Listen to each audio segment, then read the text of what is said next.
Welcome to the Drum Shuffle, a podcast offering insights, perspectives, and conversations for drummers. I'm your host, Jamie Eads.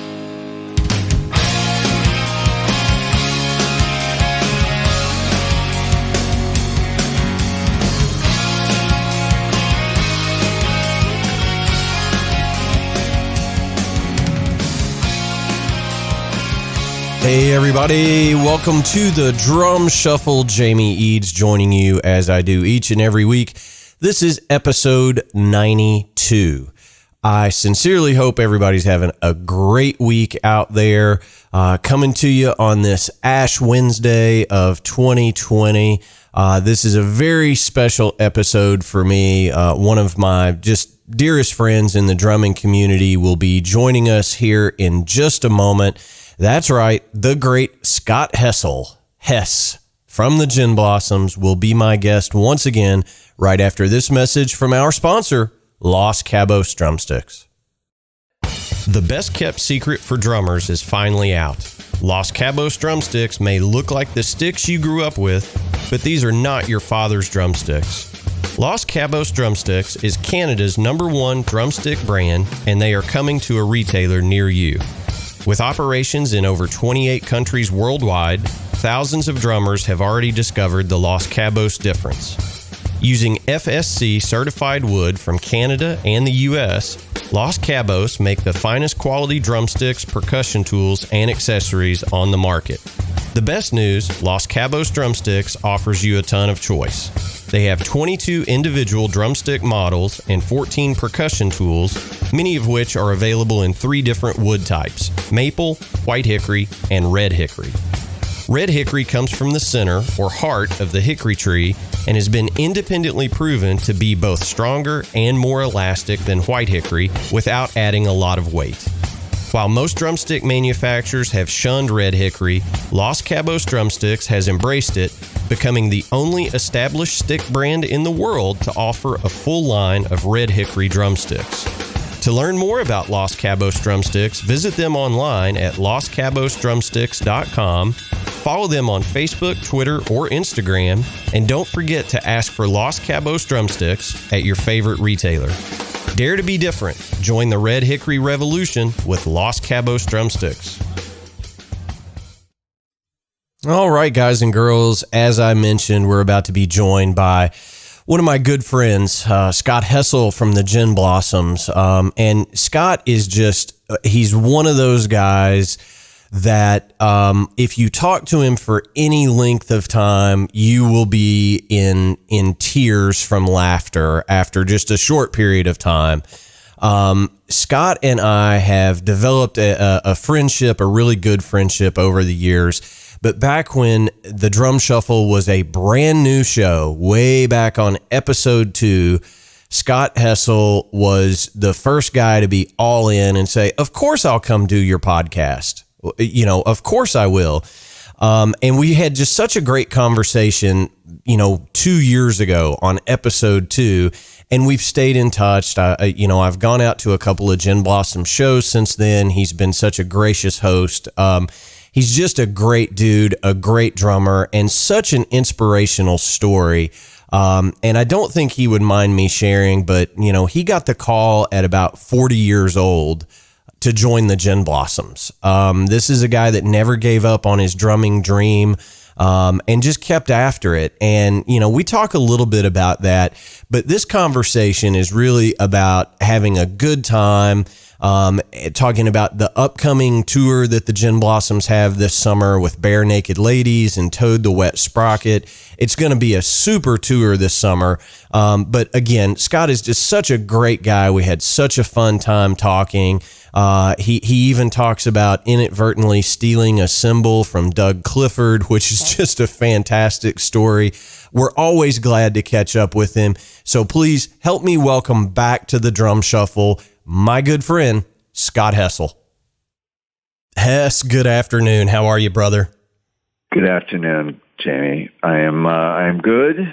It is sunny here in beautiful west of Phoenix, Arizona. Well, it's always sunny in west of Phoenix, Arizona. So, yes, it is. I won't tell you about the snow on the ground outside here in Kentucky. So, oh my gosh. Yeah, it's crazy. We waited until the middle of February to get our first snow. So it's all good. Hey man, thank you so much for taking some time out of your schedule to come on the Drum Shuffle. The last time you were here, I want to say it was way back on episode number 2. You were that is amazing. The second guest I ever had. So I do owe you a debt of gratitude because you could have pulled the rock star and been like, yeah, I've never heard of that show. I'm not doing it. But you were like, no, man, let's absolutely get together and chat. So thank you so much for being one of our very first guests and coming back on and catching us all up. I appreciate it. Well, it was my honor, and I'm just happy that I didn't single-handedly sink your show after episode 2. So there's that. Well, okay, fair enough. There is that, but no, you weren't going to sink the show, even with the extended talk of Lincoln Log drumsticks. Yeah. So that was good stuff. I have to let you know, after that, I have gotten people will deliver Lincoln Logs to the Jim Blossom shows. I will receive occasionally the Lincoln Logs here and there, and it's really cute. I mean, oh, that's I haven't so used them funny. Live, mind you, but it's a nice reminder. Well, I will say this: that is a missed drum solo opportunity. Bonham used to drop his sticks and play barehanded. You could, drop the sticks and pull out, the extra long Lincoln Logs and, go to town. I'm thinking maybe this is a good YouTube. Maybe I could go viral just playing a little kit with Lincoln Logs. I've seen stranger things on YouTube. I have too. Trust me. But no, maybe that's my jam. Lincoln Logs. Get an endorsement. Are Lincoln Logs even a thing? Do they make them anymore? I wonder. I don't know. I don't know. I would imagine so. I mean, why would you stop making a product like that? I mean, really. So all you folks at Play School or Hasbro that are listening to this right now, Scott Hessel is in the market for hashtag Lincoln Logs Jim Blossoms. Fantastic. Robin and Jesse will love that. I know. So. Yes, they will. All right. So the last time we were in the same room together was about a year ago. It was February of 19. You guys were out doing a tour that was, I want to say Sirius XM was presenting, an evening with the Gin Blossoms. You guys did New Miserable Experience from start to finish. Yes. You were so kind to say, hey, here's a pair of tickets. Here's an after show pass. Come see me. Let's hang out. I just got to say, man, I've seen the Gin Blossoms a bunch of times. That's my wife's favorite band of all time. And I've seen you guys a ton. So nice. It's one of the better shows I've seen you guys do. It was tight. It was great. How was it, playing that record in its entirety? I mean, was that special for you as well as the other guys to go out and celebrate it that way? Yeah, the New Miserable Experience tour, the tour that you're talking about, was so successful. I think people like to be a part of special, album performances from front to back. Yeah. It's seemingly those shows, they sell out. There's a sense of excitement that, not to say that a normal show isn't exciting too, but there absolutely is like a heightened sense of excitement at those shows. And so performing them is also exciting. And yeah, there's a certain flow to that particular show. We come out, we do a few, newish songs, to sort of, say, hey, we're here. And then boom, we start the record, play it from start to finish, try not to, make too many mistakes in there, maybe mix things up a little bit within the arrangements.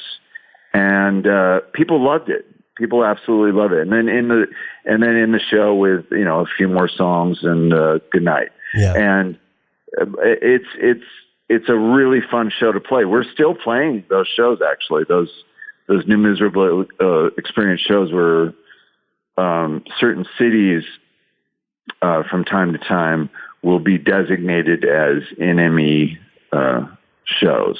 Not enemy shows, but enemy. Yeah. Enemy shows. Yeah. Pittsburgh, you're the enemy tonight. So, right.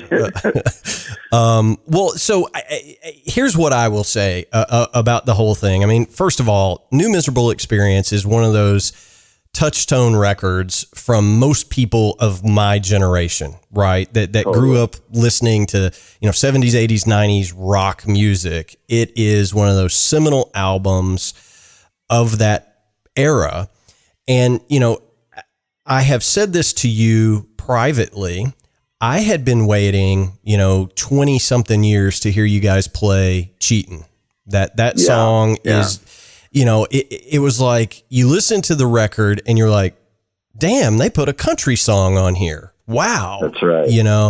And so I had never seen you guys do that live, and Robin kind of made a big show of it. He was like, he turned around and he was like, all right, Hess, what number do you want this on? And you were like, we're going to start this on, two, I think, or whatever. Yeah. He was like, okay, Hess wants it on 2. But it was just one of those kind of funny moments. But when this conversation was going on, I said to my wife, I was like, they're going to play Cheatin' next. I mean, it's up, right? And I was blown away by, I always just assumed you guys didn't do that song live because it is such a stylistic departure, right? Right. But you guys pulled off the country thing live, note for note, pretty much. And it was pretty awesome. I just have to say that. I tell you, it's fun to play that song too because of the fact that it is. Well, first of all, Jesse, sings that song, and it is a departure musically. It is a straight ahead country song, about as straight ahead for us as we could get it. Yeah. As a rock band could get for this particular rock band. And the fact that Jesse sings it is cool. And we don't ever play Cheatin' in any other shows besides the New Miserable Experience concert. So that particular song is a real special moment for us.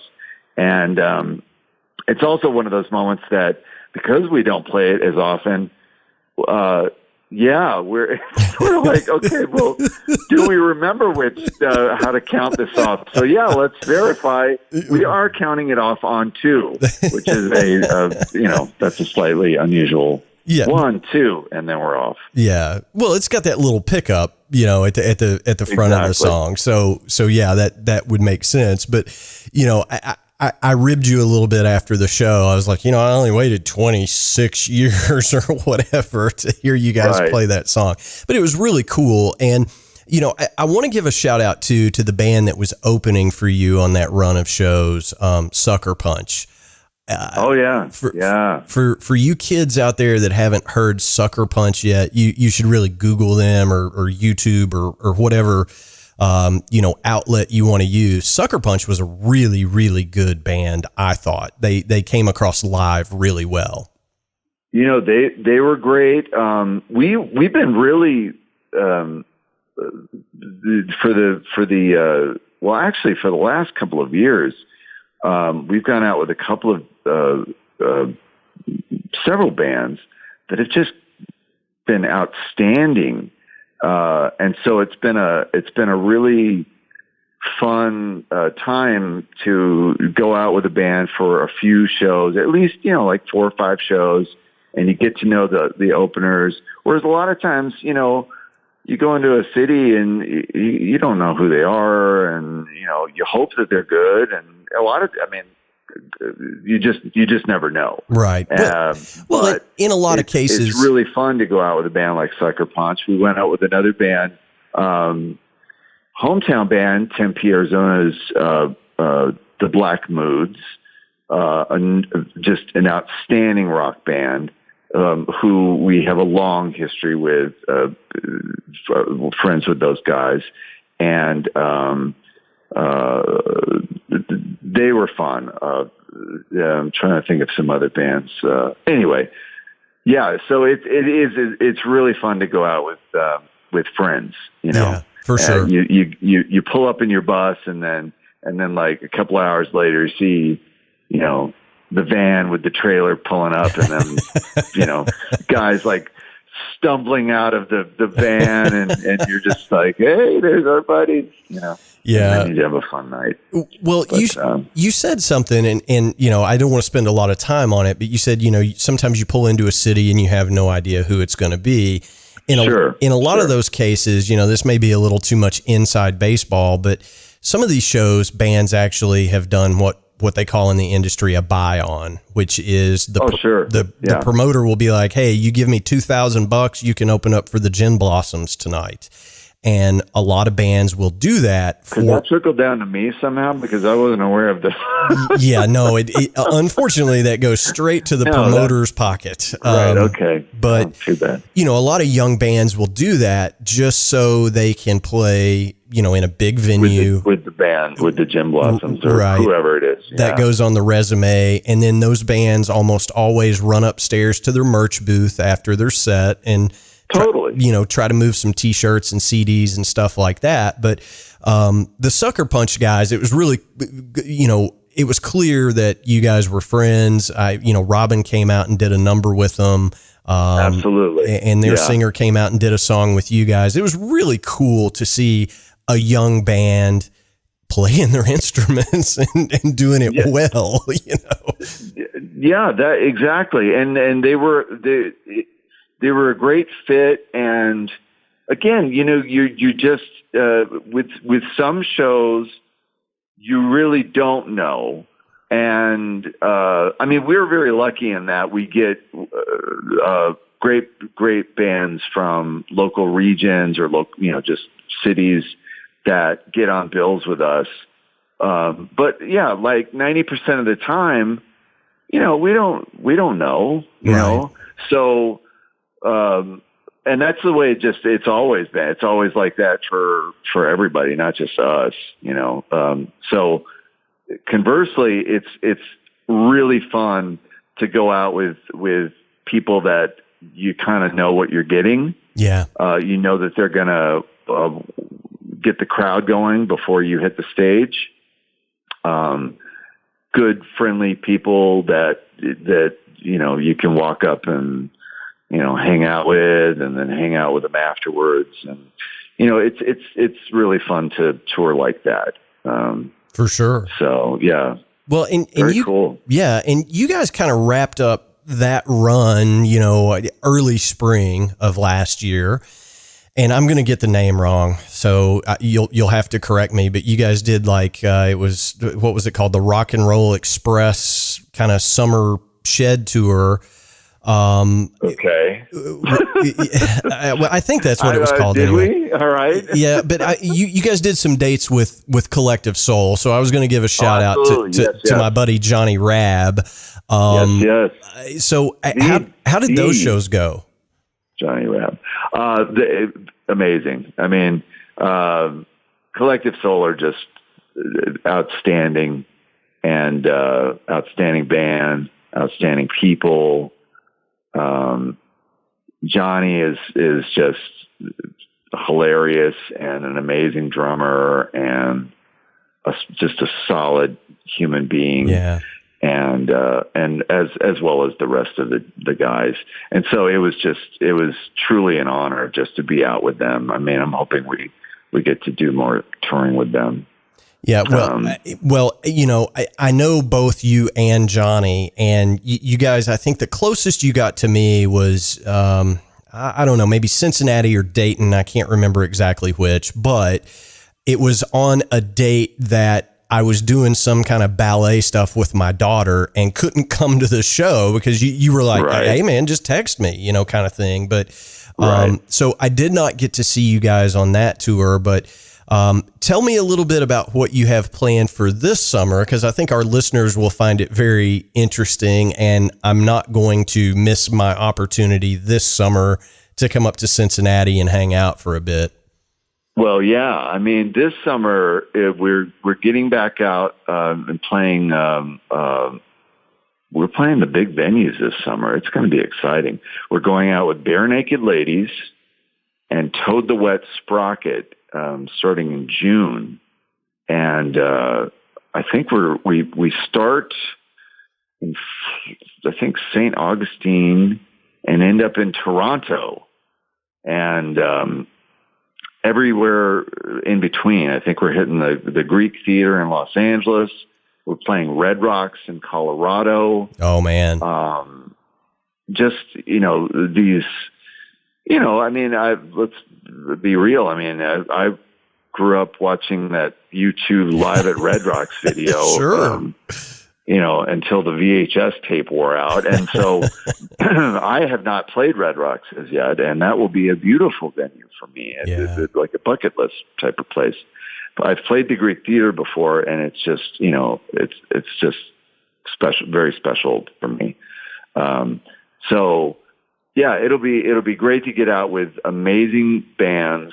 Gin Blossoms have a long history with Toad the Wet Sprocket, going way back. Used to do tours with those guys. And I think this might be the first time that we've been out with Barenaked Ladies, at least since I've been with them. Absolutely.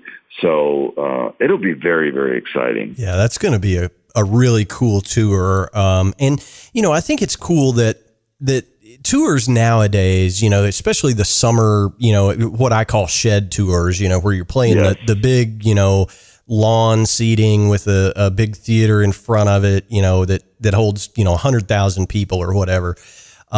It's cool that they're starting to package bands, correctly, or by genre or by era, and it's been proven to be hugely successful, because look at this stadium tour that's coming this summer, with Def Leppard and Motley Crue and, and Poison. I think the concert industry finally figured it out, and that is, let's package these bands together instead of having them out separately. Let's put 3 or 4 of them on a bill together, and people will come out in droves for those shows. So I'm imagining those shows are going to be very, very well attended for you guys. I predict the same thing, and I think that your analysis is right, right on the money. I mean, let's be real. There are a lot of there are so many options for the consumer nowadays, the listener, the concert goer, and you have to make it special. You have to make the evening special for that attendee. And so, yeah, putting bands together that make sense musically is the way to do, the way to go. It's the way to sell tickets, and it's the way for the people who buy the tickets to have a great time. Yes. So in this case, to me, like if I wasn't playing drums for the Gin Blossoms, I would look at that bill and say, wow, that's a pretty good bill. I'll go to that show. Yeah, for sure. It's the way they do it. It's the way they should do it, actually, I totally agree. And, let's face it, obviously you don't pay for your concert tickets anymore because you're on stage playing, well, you never know. Some nights, buying my way in, saying, hey, Scott, if you want to play tonight, you got to buy a ticket. You can use your per diem towards your really inside baseball. You can use your per diem to buy your ticket tonight. That's right. So, oh my gosh, yes. Well, the truth of the matter is, concerts just cost a hell of a lot of money. They do. They're super expensive for folks to buy tickets. And, right. Like, for example, Elton John is on his, farewell tour. This may be his 7th or 8th farewell tour. I was going to say this is the 25th farewell tour. But, my daughter is 15 years old. She's never seen Elton John. And I was like, okay, we got to get tickets. He's going to be playing 8 miles from here. Why would we not go? Well, I'll tell you why we would not go. The 3 tickets that we purchased were almost $800. Right. For 3 tickets. The Stones just announced a summer stadium tour. The cheapest seats in these huge stadiums is like $200. So it's just, it's becoming a hurdle, I think, for the average Joe to go out and see a show anymore. It really is. So I think when you can put 3 bands together, like this tour that we're talking about for you guys, and sell the tickets for, $60 to $100, it's a whole lot more palatable to me anyway. I couldn't agree more. And I looking at the price of the tickets on this tour, it's incredibly reasonable, especially considering you get 3 bands. Right. So not to be the cheerleader for buying tickets to this concert, but it's not $800 a ticket, I can assure you. Right. And you do get a lot of notes from 3 different bands. And will you play all of your fills all night? It's good value, I guess. So you'll do all of your fills throughout the set, though. What's that? You'll do all of your fills throughout the set. Yes, I will play all of the drum fills as called for, and occasionally throw on a cowbell or 2. Okay, maybe. Good. I was just seeing if any of our listeners could catch that inside joke there. So, sometimes people withhold fills, apparently. Yeah, you want to give the audience all of the fills, all of the beats. You want to try to hit the snare drum on the 2 and the 4. I just had an epiphany, Scott. We really should have recorded the pre-interview because I could have charged, had premium content. It said pay $10 and you can hear what Scott and I discussed before we hit the record button. So, but all joking aside, this is a great 3-band bill. You're going to get all the hits. I'm guessing you guys aren't going to leave Hey Jealousy off the set list. Well, we're debating, maybe, we just do Hey Jealousy, like an extended version, play that for 25 minutes, do like another little cover song and we're out, something like that maybe. Yeah. Well, it could work, I mean, Blues Traveler does a similar thing, right? They'll go up and do extended versions of songs. Why not? Yeah. Why not us? Well, I went to. No, we're gonna do it. We play the hits. Hey, there's my dog in the background. She's saying hello. We get out there, we play the hits, and that's the thing. That's what people want. They want the hits. We sprinkle in some songs that maybe are newer. We recorded a record a couple of years ago called Mixed Reality, which the fans that know our music maybe want to hear some of those. Yeah. And maybe even fans that don't know the music as well. It's nice to surprise them. Yeah. So we'll put some of those in there. Maybe surprise them with a cover song.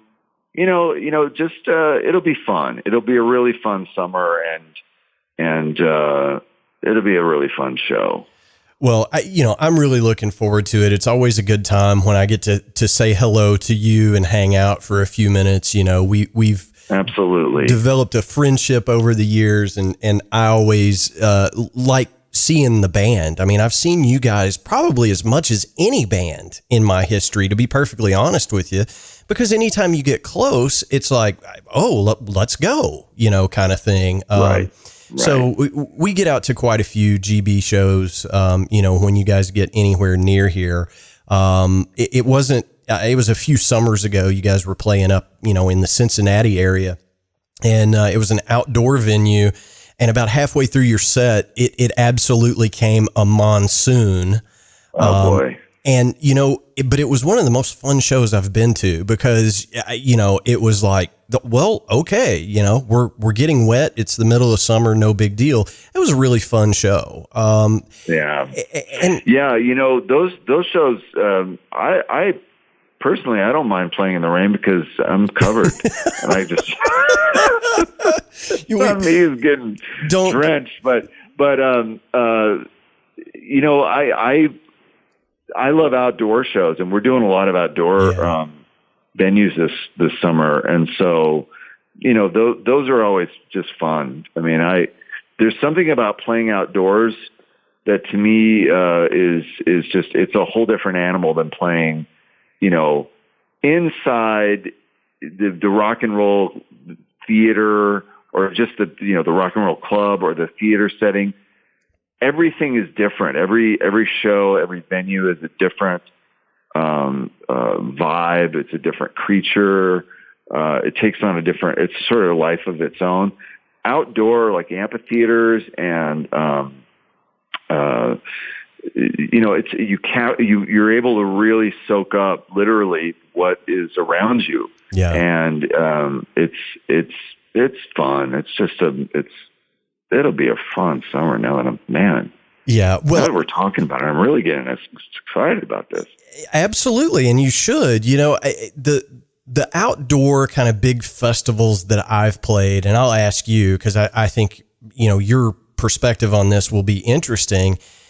Do you find yourself playing a little different when you're in an outdoor amphitheater, a shed, or on a music festival that's outdoors? I have noticed that my energy level, I feel like I play harder. I feel like I'm probably, I don't know, maybe I exaggerate things a little more at an outdoor gig than I do an indoor gig. And I have to really kind of pace myself on outdoor gigs. Do you approach gigs any differently, or are you pretty consistent from show to show? You bring up two really interesting points there. So the pacing, we'll be playing, I think our set will be like around 50 minutes. It won't be, when we go out by ourselves, when we're not out with two other, bands, we would normally play 90 minutes. And within a 90-minute set, there's a completely different. Yeah. That is truly a thing of pacing yourself because, you don't want to give it all away within the first couple of songs and then be dead for the next 80 minutes or whatever. Right. So, but for 50 minutes, you pretty much have to bring it for 50 minutes. There's no pacing involved, and because you're playing the hits, you absolutely, the energy level is 100% from the moment you start to the moment you end. And so there's that. And then, because you're outside, we probably, I think we're going on second in most of these cities. So we'll have lights, but we'll still be able to see people at the back of the venue. Yeah. And the thing that I've discovered, or not discovered, but sort of what I try to do is you play to the back of the room. Yeah. Yeah, you can see the people in the front, but I'm nearsighted, so I can't really see anything more than the back of Robin's head. But you try to project to the back of the room. So sure, there is a great deal of as you say, exaggeration. You play. You don't want to overplay, because if you overplay, you're not playing you're staying within yourself, and your playing actually suffers at that point. But there's a certain degree of theatrics because you're on a big stage, right? And you open up a little bit more, and so you do play to the back of the room, and there is an energy level that I think is elevated So yeah, it's a great question, and that's sort of the approach that I take. Well, if you were in a small club, you just don't, you don't play like you're at the Greek theater, Right. I mean, it's a different thing. Well, and I think, for me, I've never really, the bands that I've played in, I've never really had to play live to a click. I've done it on occasion, but it's not part of the norm. But I've noticed that like on the big festival stage, when there's, 12, 13,000 people right in front of the stage, right? I have to be very cognizant of that because I'll be like, oh, heck yeah. You know what I mean? And the adrenaline dump is real. And like, before you know it, your 120 BPMs is more like, 138. And, that makes guitar players really angry and singers, Right. So. Right. And, I don't know if we talked about this the last time, but, I play to a click pretty much 99% of our songs I'm on click, because I like to keep the rest of the band honest. Yeah. Did I say that out loud? Yeah. And, so yeah, there have been some funny moments where, Robin will come up to me after the show and he'll say, this particular song sounded faster than normal or slower than normal. And I'll say, well, if that's the case, then we have defied the logic of electronics because we are on the same tempo every single night for every single show. So you didn't. And it's just the energy, it's just adrenaline. It's like, Robin's up there doing his thing, and it's like feeling really good, and it's something we'll feel either fast or slow, but you want to keep it within that range, So there are moments where, I'll go off click, or you play around the click. There's a certain pocket that you lock into, where it's a little behind the beat on the click, or there's a song that you have to push it, so you still have the click, but you're pushing it a little bit. So. But the click is there. It's like my little friend, and if it wasn't there, I would feel naked, So I just use this little app. It just runs in the background. Yeah. That's a really interesting thing. You said you would feel naked without it. And that's what I've found is, guys like me that aren't used to playing with a click all the time. It's like, I don't care. It doesn't bother me. You go into the studio and invariably the producer's going to be like, well, this is going to be, you're going to be playing with a click. Okay, fine. And even if you get off the click, they're just going to snap you to the grid, in post-production or whatever. Right. So, but the folks that are used to playing with a click, if it goes down, they're like, oh my God. It will really freak some guys and girls out if they don't have the click going. So that's interesting to me. The next time Robin says to you that you were playing something a little too fast, just tell him you spilled your cappuccino on the click track and, it got a little caffeinated. The iPad, I've lost power to the iPad. No, there have been electronic failures from time to time where you'll lose, like the monitors will go out. So like you'll lose what you're hearing in your in-ears, and all of a sudden everything will go out and you'll just hear, stage, volume from the rest of the instruments. But you're still there. You're still within that range. And luckily, if that happens, it's happened enough times that like I'm aware, okay, this is what it feels like to not have in-ears, or this is what it feels like to not have click track. Right. So it's not as big of a deal now, but I think the first, few times it happened, it would be very jarring. Yeah. Because you'll think, oh my gosh, but what is going on here? This is what the band sounds like. Oh my, this is what we sound like without the, So, but now it's just you roll with it. Yeah. It's just another thing that might happen. Yeah, for sure. Well, I mean, I think technology is a great thing. Don't get me wrong. It was probably, I don't know, 4 years ago, I switched to in-ears for the first time, in my career. And I remember, feeling like I was completely disconnected because I'd been on floor wedges for so long. And, right. It was like, man, I'm so disconnected, and everything sounded so sterile is the word that I'm looking for. Sure.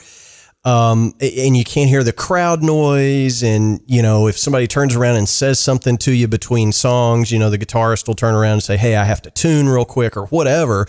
You can't really hear that, No, you cannot. And, so that was kind of weird. But now if I have to play a show without my in-ears, I dread it. It's like, oh my God, it's going to be all loud and muddled again and muddy sounding. It's noise. It's just noise information at that point. Yeah. That ultimately is, killing by the end of the show, you're stone deaf. So fatigued. Yeah. Right.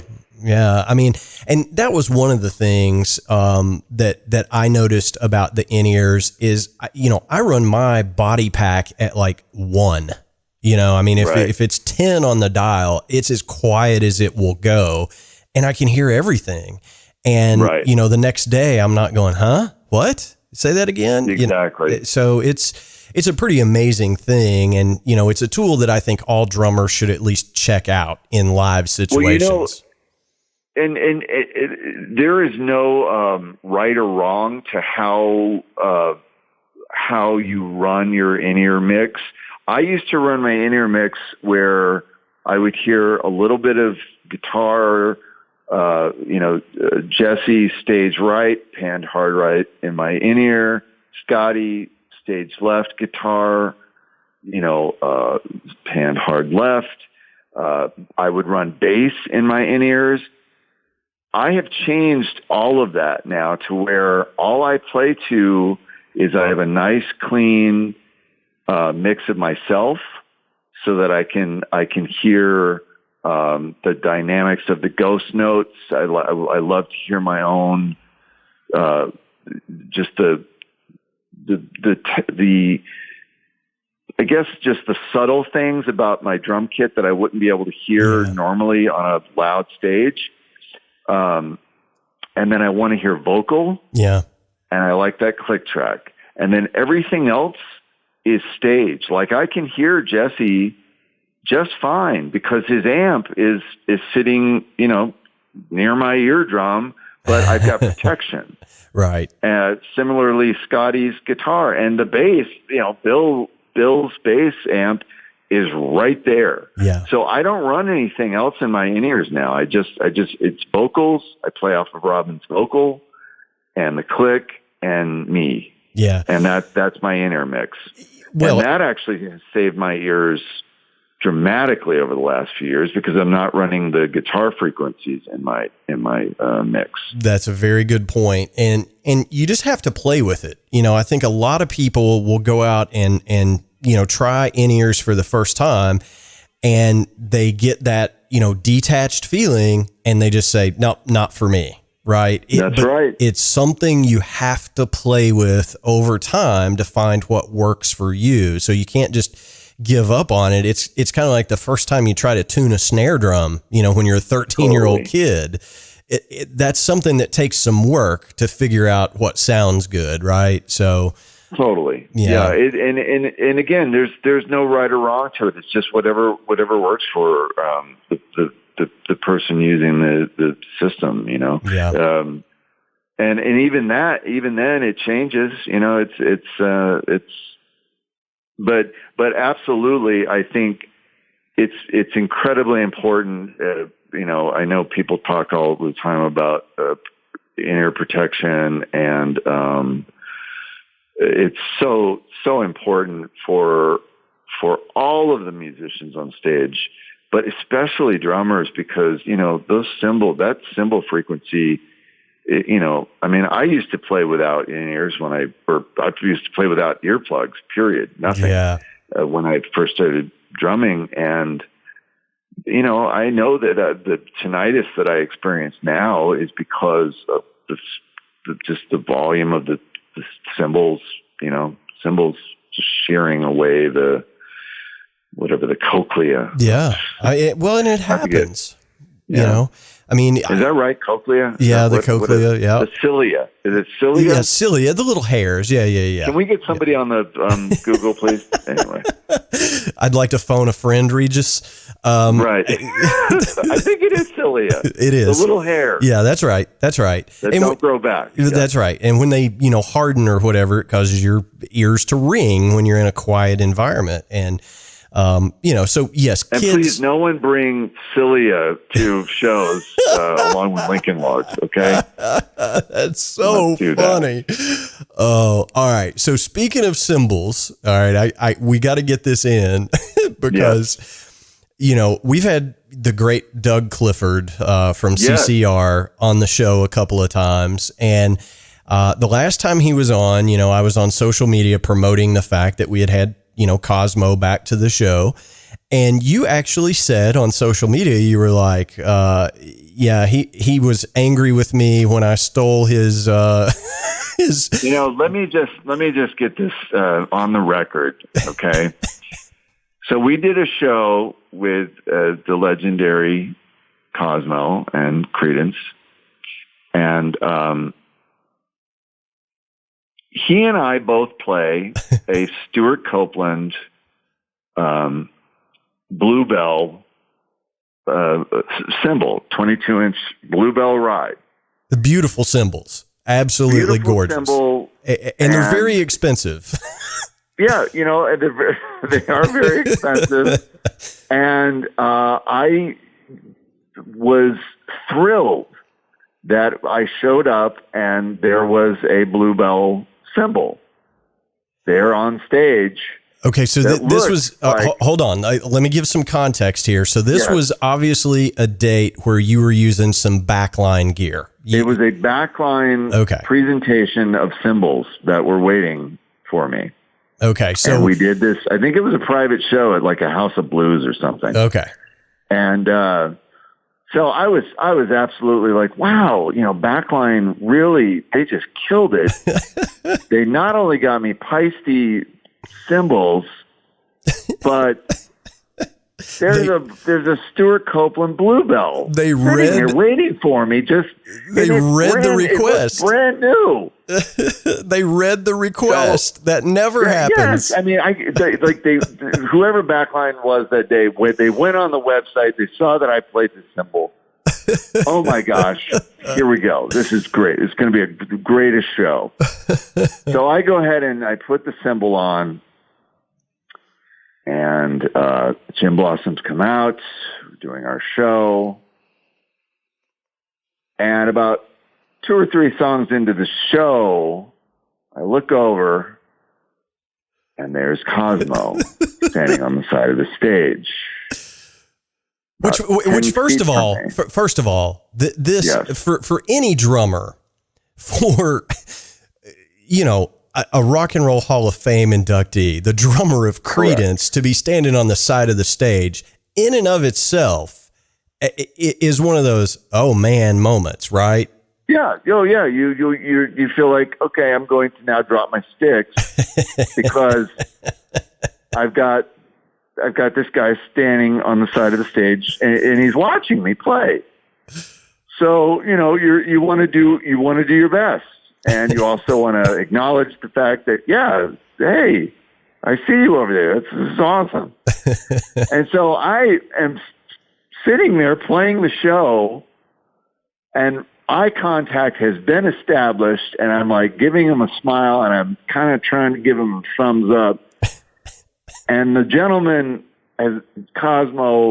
legendary Cosmo, has got his arms folded, and he's shooting daggers at me. He's not smiling. He is looking at me like he's going to kill me. Immediately, I don't know what is going on, but I know immediately something is wrong. Okay. Oh. So he then starts yelling at me in the middle of your side show. Of the stage. In the middle of your show, he's yelling at in the middle of the show. Okay. Saying, "That's my cymbal." You know, something to the effect of, "That's my cymbal. Get the hell off my cymbal." So what? I finished the song realizing, okay, I'm in trouble and I have just done a very bad thing and this gentleman is going to kill me. This is so great. I better remove the cymbal. So I took the cymbal down. I found another cymbal. I think I found like a, I don't even think I found a ride cymbal at that point. I think I just picked up like a china or something and just threw it up there.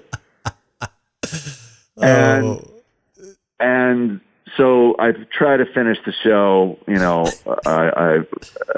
with this china as my ride. And I leave the stage and I'm looking for Cosmo because I want to explain to him what had happened. And I went to shake his hand and I was talking to him and I did not get the return handshake. Oh. And I knew, oh my God, I have just offended this man and that's it. I'm going to now go and crawl in a hole and that's the end of my career. So I don't know if he remembers this story or would remember this event, but I would like to hereby apologize officially for the misunderstanding. I would never, take his cymbal, and I wouldn't take anybody's cymbal and play it without their approval, but much less the Stewart Copeland Bluebell cymbal. Well, but that is the Stewart Copeland Bluebell cymbal, and I would just like to let him know that I love him. And well, I can assure you, getting to know Doug over the last couple of years, he probably does not remember it. And even if he does, he's laughing his ass off about it right now. I guarantee it. That's what I would hope. Yeah. And maybe we can get together and, he can play my Bluebell cymbal. Yeah. Well, I can assure him though, I barely touched it. I didn't, I wasn't bashing it. I was playing it on the bell as you're supposed to.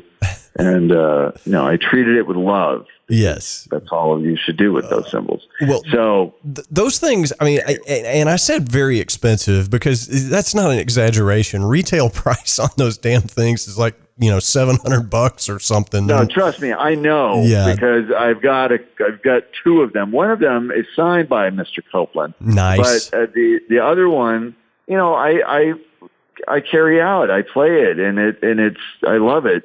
And but that's what blew my mind is that it was a brand new Bluebell just sitting there, and I was thrilled that Backline took the time to get this for me. No, it was Cosmos. You stole Cosmos $700 ride cymbal. Not on purpose, of course, but oh my gosh! But when you said that, I was immediately like, "Oh my God, I have to hear this story. That is fantastic. Yeah. It really is. Yeah. That is fantastic.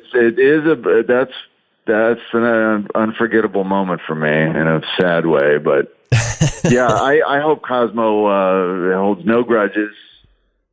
I guarantee you he does not. Yeah, he's a big teddy bear. He really is. He's just such a nice guy. But and the handshake thing. I mean, it was a dark club, and clubs are loud. And I tried to apologize right there. I was like, oh, I'm so sorry. But yeah.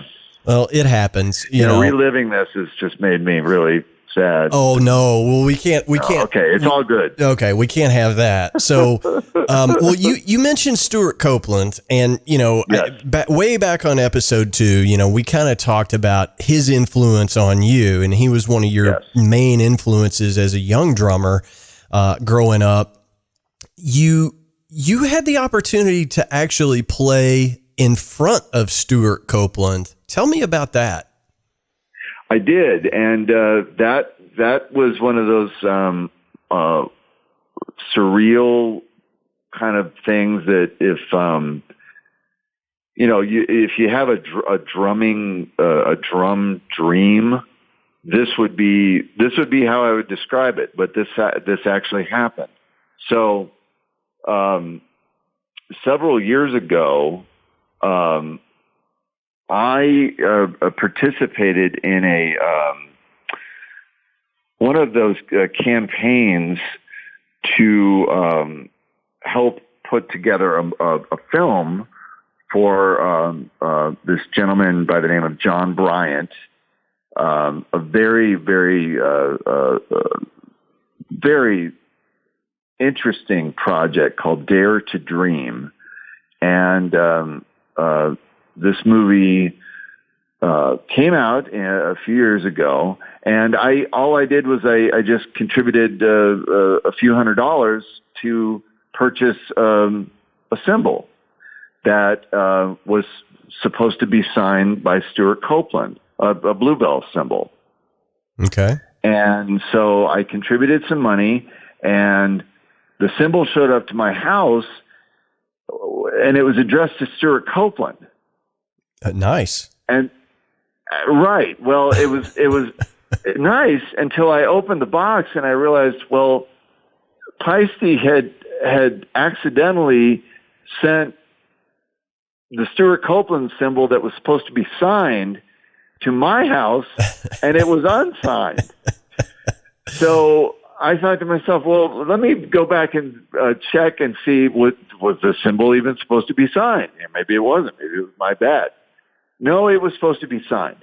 So I contacted John, and he very kindly, such a kind man, he said, well, would you like to come out to Stewart Copeland's house, and Stewart will sign it, and you can hang out with Stewart Copeland at the Grove. I'm busy that day. Sacred Grove. I'm busy that day. I can't make it. Right. That's what you said. So that's exactly. That's my reaction was, are you really asking me this? Is this a real question that you're posing to me, or is this all a big joke? No, it wasn't a joke. It was so let's figure out a date. Well, that didn't work out.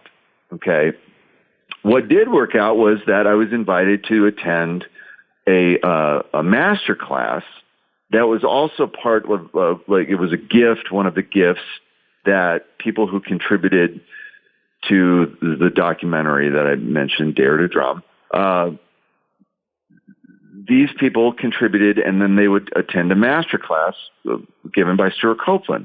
And so I was invited to come out, drive out to the Drum Channel studio out in California, and I was going to drop by. I brought my cymbal, and all it was originally was I was just going to drop by and have Stewart sign it, maybe say hello, and that would be it. And so I got there. There was Stewart. There were the very nice people who were there for the master class, and John said, "Well, you're welcome to stay, And I said, "Really?" And he said, "Well, yeah, just why not?"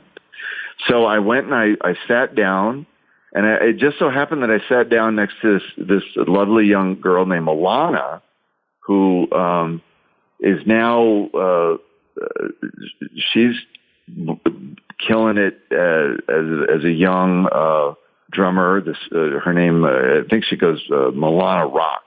Okay. You can't get on YouTube and be a drummer and not see her. So exactly, I'm familiar. Right? Yeah. So she was.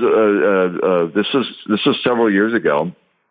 So she was, this little girl, and again, she was awesome, and there I was sitting next to her, and so Stewart comes out and he says, all right, I want to hear each of you play. And I'm sitting there in my chair saying, what? I came out to get a cymbal signed, and now I'm going to play a drum set in front of my idol. The guy that the reason why I am in a band called the Gin Blossoms and playing drums for a living. And so, we each went around in the group and he asked us what we did. And I said, well, I play drums in a band called the Gin Blossoms. And I don't know if he knew who we were, but he said, okay, so you're a professional. I said, well, yeah, I guess, sort of. They pay me on the nights that I don't have to buy a ticket.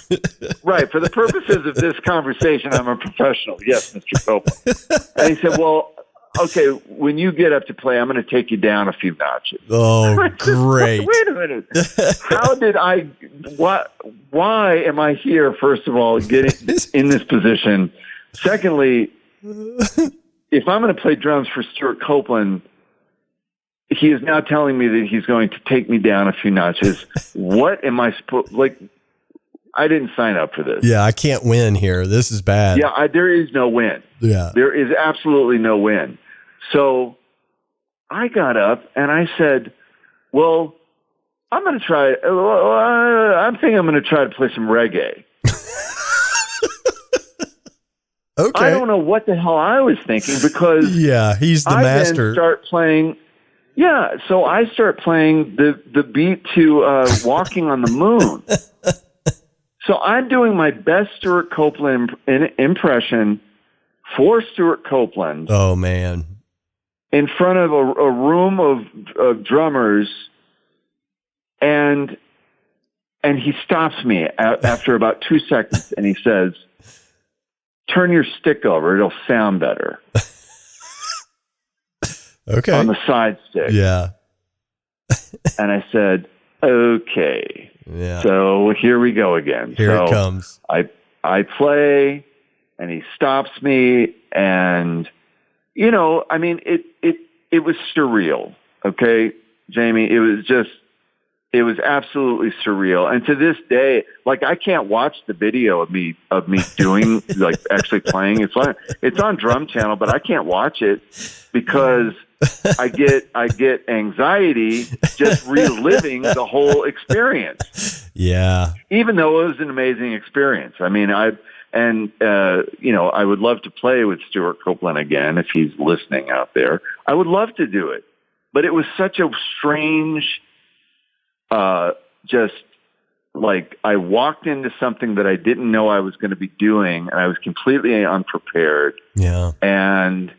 And yet it was magic. I mean, it was there it was. It was there's Stewart Copeland. I mean, what a great experience, though. How many people, let's put it in perspective, Hess, how many people get the opportunity to play their instrument in front of the reason they started playing the instrument?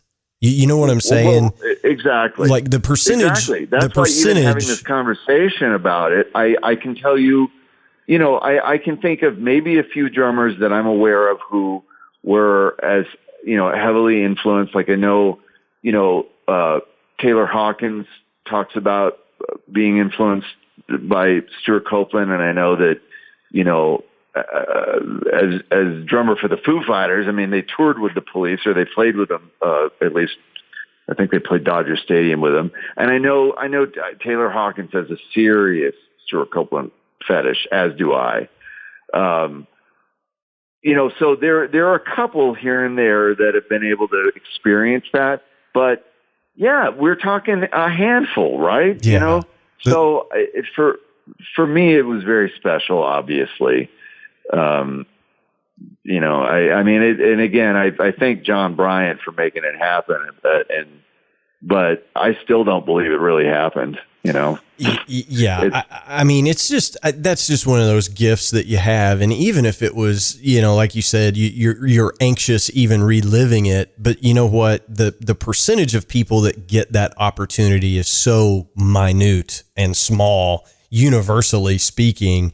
That's a great memory, even if it, well, to meet your heroes is one thing. Like I've been lucky, I met Buddy Rich a couple of times. But then to say, okay, well, yeah, I met Stewart Copeland, but then I sat down and I imitated him in front of him, and then he critiqued my playing as him. Yeah, no, it doesn't happen. That just doesn't happen. Well, that's crazy. So, well, you said the word, and I want to be respectful of your time, but you said the word in there. I was unprepared for it, and one of the things that we were discussing was a studio session that you did not too long ago on your bandmate's solo record. Of course, I'm talking about Jesse Valenzuela. And it goes without saying, Jesse's my dude. I love everything that Jesse does as absolutely, as a solo artist.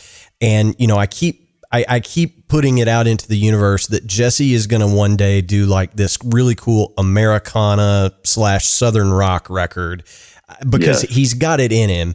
But you were talking about recording some of those drum tracks and you were like, I can't remember if he gave me the demos or not, but I went in and it was really no pressure and it was just be in the moment. Talk to me a little bit about that, because I think we both agree that you can be over prepared for something like that. Well, so last year, Jesse asked me to come down and record with him. And I went down to Danny Wilde of the Rembrandts fame, his home studio, and I recorded. I think I recorded 3 songs. I think we did 2 original songs, and then we did a cover song. And I really don't. I think maybe he gave me a couple of sketches of the songs, maybe a couple of demos that were rough demos, but they absolutely were not demos that he said, all right, I want you to play what's here on this demo. It was basically just, vocal and it was just a working tape, basically. Absolutely. Okay. It was a work in progress sort of demo. And that's the very definition of a demo a lot of times. So I went into the studio and sat down, and it was so enjoyable, and not patting myself on the back, but it like I nailed it, because I did not overthink it, and because I was sort of just intuitively letting whatever felt right sort of translate to tape, or in this case, probably Pro Tools or whatever. Right. And so, there was a song that featured some brushwork, and admittedly, I am not a guy that does a lot of brushwork. In fact, I could say I've done 0 brushwork in my life. But I love playing around with brushes. But I haven't recorded with brushes very much. So there was a song that I heard in my head that called for it, and so I said, well, let me try this out. And Jesse, told me later, he said that was absolutely perfect. And so, I think that when you turn the thinking mind off, and you just let it come to you, let whatever it is that you've got, whatever it is that you're feeling, come out. And yes, you obviously have to have the ability to get your hands or your fingers or whatever instrument you're playing. You have to have the ability to do that, yes. But if you just sort of don't think about it, then sometimes you get some really amazing stuff, and it's the overthinking sometimes that when you go in and you say, this is going to be the most amazing track I've ever done in my life, and I've rehearsed it, and that's when it's, you listen back and you just say, what is this? Yeah. And so, for these tracks that I recorded with Jesse, I heard him and I was like, wow, I mean, I asked him, I said, did you do anything in Pro Tools? And he said, nope, that's straight. That's what you played. That's awesome. And, so, those moments are where you feel really, really good about, and I think for me, what I'm trying to do with my own playing as I get older is sort of being more, just in the moment and not overthinking and just sort of, letting it sort of play itself, Yeah.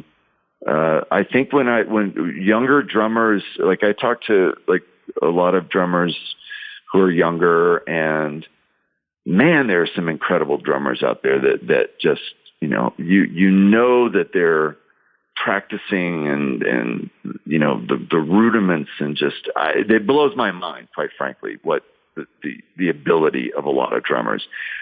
But I also, hand in hand with that, I also see and hear and notice that there isn't a flow necessarily to some playing. And so, for me, I think as I get older, I'm less concerned about rudiments and things that are technical. And I just think about feel. Yeah. And I think about just playing for the song. I think maybe we talked about that before, about just playing for you always want to play for the song. You want to not sort of overreach. And I think that as I get older with my, period, you can just full stop, as I get older, that's how I play now. Is I play for the music, I play for the song, and I worry less about, did I get that chop in there, or did I get that fill in there, or did I, so at least that's what I hope is coming across in what I do. Yeah. Live and otherwise, or recording and otherwise. Yeah. I mean, I think it certainly does. And, look, we're all drummers. At the end of the day, we all like to see Choppy McChopperson, on YouTube in the gospel thing. It's so fun, right? Yeah. But I mean, I love to see, like, for example, I think the pinnacle of drumming these days are guys like Marco and Virgil Donati and, Thomas Lang and Benny Greb. Those Absolutely. guys, those guys can do things that I will never physically be able to do in my 100% agreed. I just, when you say Thomas Lang, I just think, okay, that's I mean, that's another some next level stuff, right? And those guys have spent 20 hours a day for, 20 years probably practicing to get to that point. And if I started today and said, I'm never going to sleep again, I'm never going to catch up. And I get that. That's right. And I'm okay with that.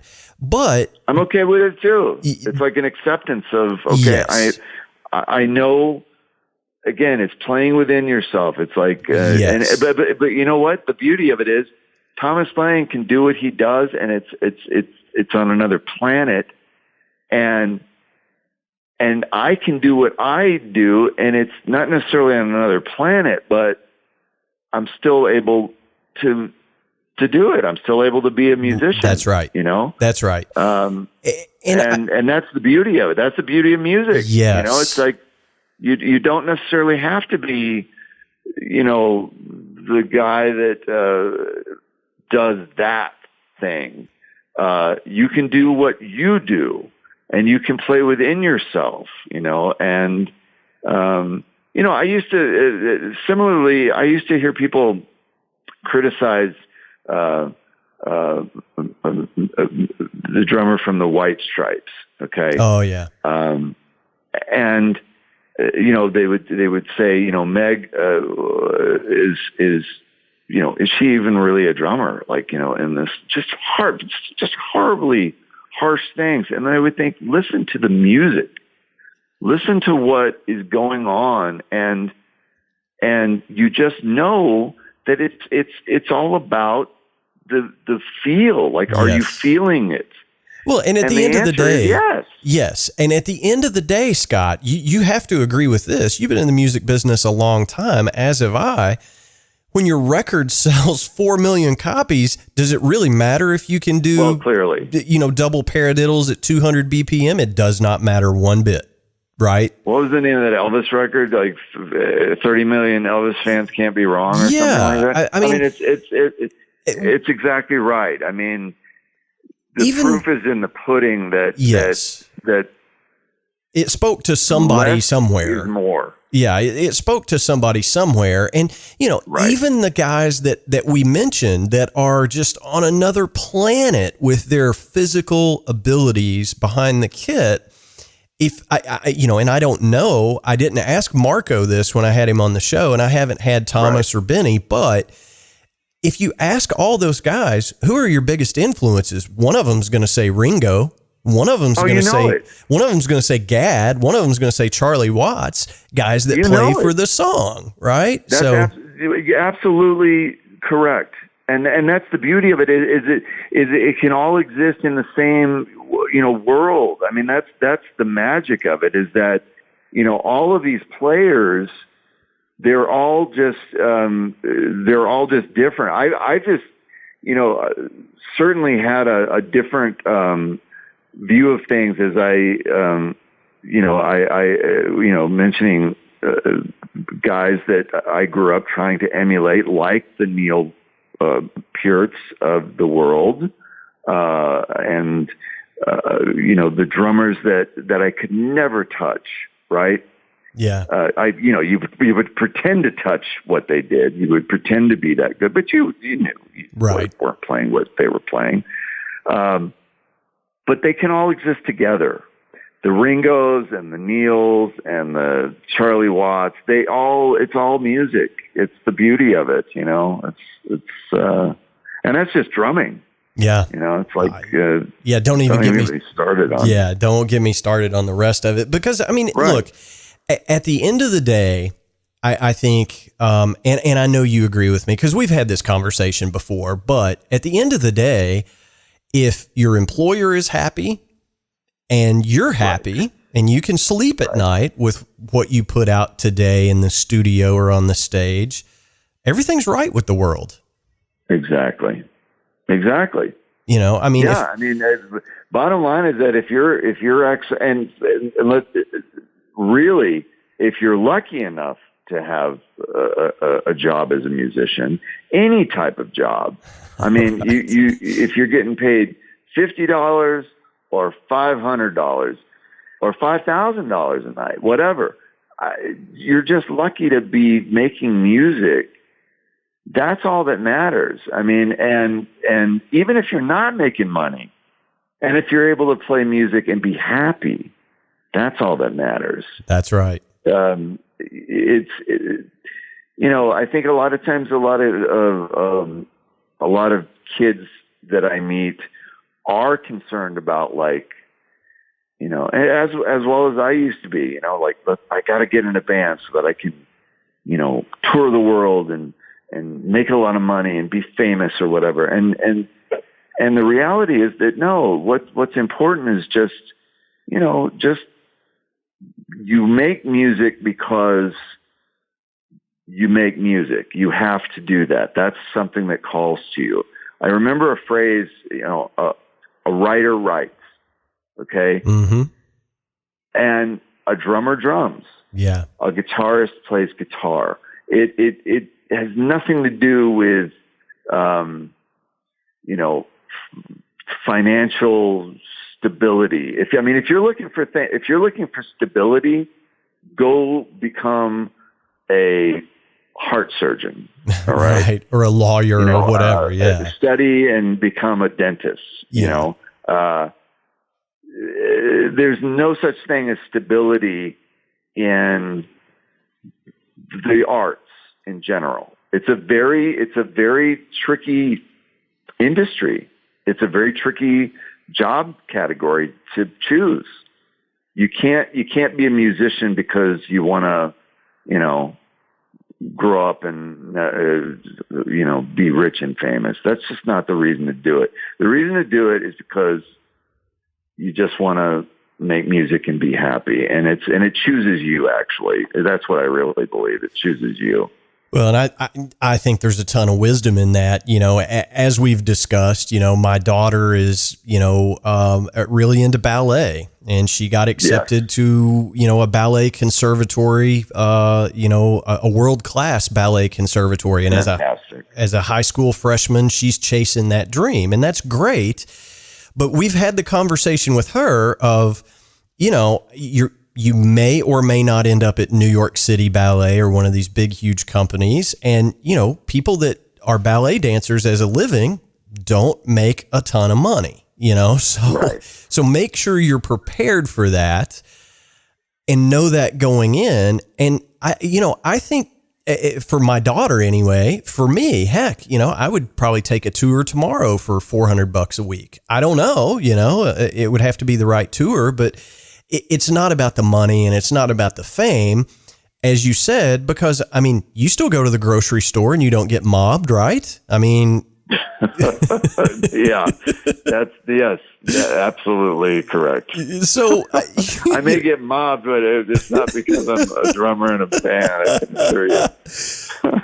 So, I'm joking with you, of course, but, I think some people have the right motives. And then there are others that you just don't hear from anymore once the spotlight drops away. And, I think if it's born and bred into you the way it is for guys like us, I'm going to play no matter what, whether there's, anybody in the crowd or not. I'll go get in the basement with my buddies and jam. Exactly. And that's perfectly, that's perfectly okay with me. So, I think this was really good to talk about this stuff. I really do. I think it helps other people no matter where they're at in their career. I've got longtime professional drummers that listen to this show, and I have people that just picked up sticks for the first time 6 months ago that listen to the show. Do it because you love it, right? Exactly. That's just it. It's all about just, the love for whatever passion you have, just pursue it. Don't give it a second thought. Just pursue it, and pursue it for the right reasons. Pursue it because it puts a smile on your face. That's right. And puts a smile on your heart. And then if all of those other things happen, consider yourself one of the luckiest people on the planet that you can actually have a career doing it. Yeah. But absolutely, again, when I was 17 and I said, I'm going to not go to university right away, I was exactly what I'm saying not to do. I was a kid who thought, I'm going to be in a band. We are going to be successful. We were going to tour the UK. I had it all mapped out. I remember writing it down on a little pad, like all the things, all my goals for this band that I was in. And of course, none of that happened. We came close to getting signed, but as happens with most bands, you don't get signed. And if you do get signed, you get dropped before you get able to make your record. Yeah. And then what? Then your dream is shattered. Well, your dream really should have always just been to be whatever you want to be, which is, if you want to be a drummer, then just pick up those sticks and play. It doesn't matter if it's on your desk. It doesn't matter if it's on a drum pad. It doesn't matter if it's on a $5,000 drum kit. Just play. Just do whatever makes you happy. And if it makes you happy playing along with Rush moving pictures, do that. That's what I did. Yeah. And then I figured out, all right, I want to play with people. I want to play with human beings. So give that a shot. And then just see how it progresses. Don't overthink it. You can dream. There's nothing wrong with dreaming. You can dream that you're going to tour the UK. But if you don't tour the UK, don't give up on it. Because as I think we talked about last time, the reason why I'm playing drums with the Gin Blossoms is because I never gave up. That's right. I never gave up. I mean, 40-year-old guys are not supposed to get phone calls out of the blue saying, "Hey, do you want to go play drums for the Gin Blossoms?" Right. Well, that's kind of my whole point. You are the poster child for what we're talking about. Well, absolutely. I mean, I'm aware. I'm aware of that because I tell other people that. I say you just have to be persistent. If you want a career, then absolutely, you have to keep with it. But don't do it to have a career. Just do it because it makes you happy. That's right. And because I mean, you can still have a life playing drums. You're a drummer regardless of if you're in a band. You can be a drummer. I mean, I know people who are great drummers, and all they do is they play drums in their basement or whatever. Yeah, and they're better drummers than I am. Right. I mean, and you and I both, we see on Instagram. I mean, it's there are incredible musicians out there. I don't know how. Some of these people, it looks like they use CGI, quite frankly. You see what they're doing with their hands, and then you hear sounds coming from, you just don't know how they do it. And you realize, well, it's because there are incredible musicians out there. Yes. And they may never get the phone call saying, "Hey, do you want to be the drummer in such and such," or whatever. But you know what? You don't win if you don't play. You're right. Right. So, persistence, if you want a career, you keep that dream alive, you stick with it, but you don't necessarily start out saying, "Well, I'm going to do this," because most likely the realism is that, it's not going to happen overnight. It surely won't, happen when you think it's going to happen. Yeah. Well, and I think there's also, I think a lot of people have those goals, and, they will take, I don't know, a different approach in that, they only work the social media channels, or they're only, they go to the NAMM show and they're trying to network that way, and they're not. Right. They're not putting in the time on the kit. At the end of the day, you got to play.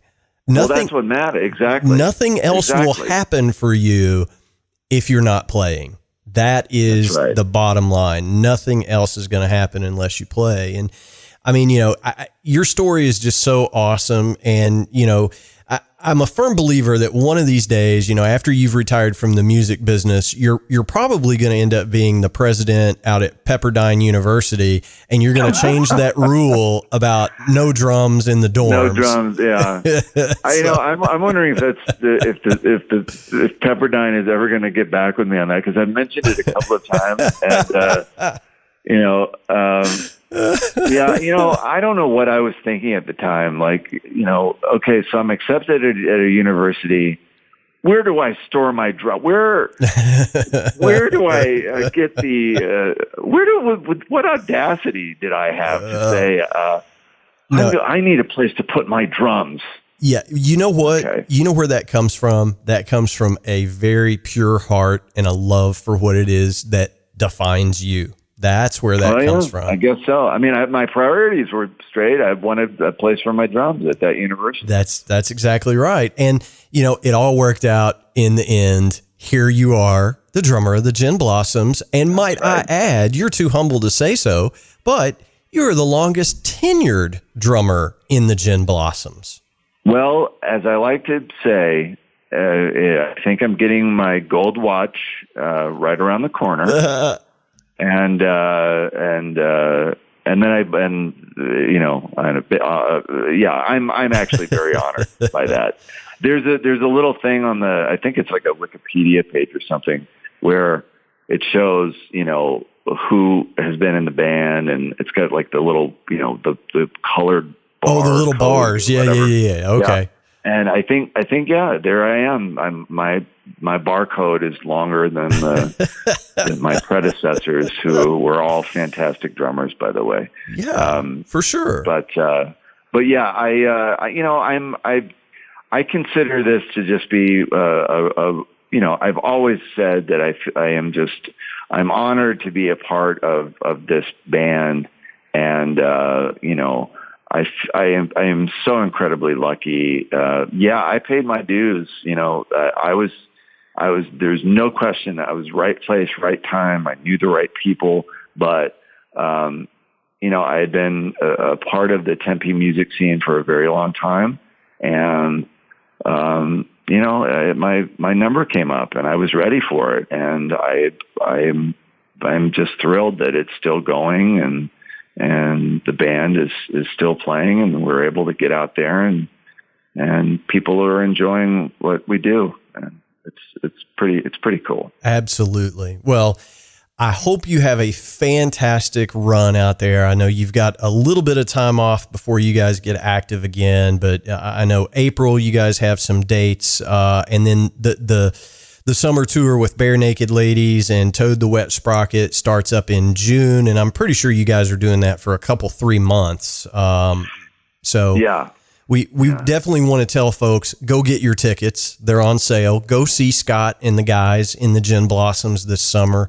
It's going to be a great tour, and I can't wait to see you when you get close to me. I plan on being at the Cincinnati show, and hopefully we can grab a cup of coffee beforehand. That would be great. Cool. Looking forward to it. Looking forward to the summer. Looking forward to the rest of the year. Yeah, man. Well, Scott, as always, thank you so much for taking time. This has been absolutely great. You're welcome here anytime. You know that. Anytime you've got anything going on, let us know. And I'm sincere when I say we do owe you a huge debt, because you said, sure, man, I'll do your podcast, even though we had approximately, 7 downloads at that time. So you've helped this little show become the little engine that could, because you were one of the first. I like to be there for the ground floor. Yes. The groundbreaking. Well, I like that. After you get your gold watch from the Blossoms, if you retire, there's a co-hosting spot in this for you if you really want it. You mentioned the retiring thing. When does that kick in? I don't know. Medicare is at 65, I think. Yeah. Boy. But anyway, thank you so much, brother. I really appreciate it, and I'm sure Thank you, Jamie, and it's truly my pleasure, and I love being on your show. Well, cool, man. We'll do it again real soon, okay, man? All right, thank you. Thank you, brother. All right, guys and girls, that is going to wrap up episode 92 of the Drum Shuffle. Thank you so much for listening. I want to take a moment to thank my friend Scott Hessel for taking time out of his busy schedule to come on and talk to us for an hour and a half. I know it's a little bit longer episode, but we were having so much fun. I did not want to cut that one short. Just a quick programming note. The next 2 weeks, there will not be a new episode of the Drum Shuffle. It is spring break for my daughter, Skylar. So I will be traveling to North Carolina for one of her ballet performances and getting her home for a week.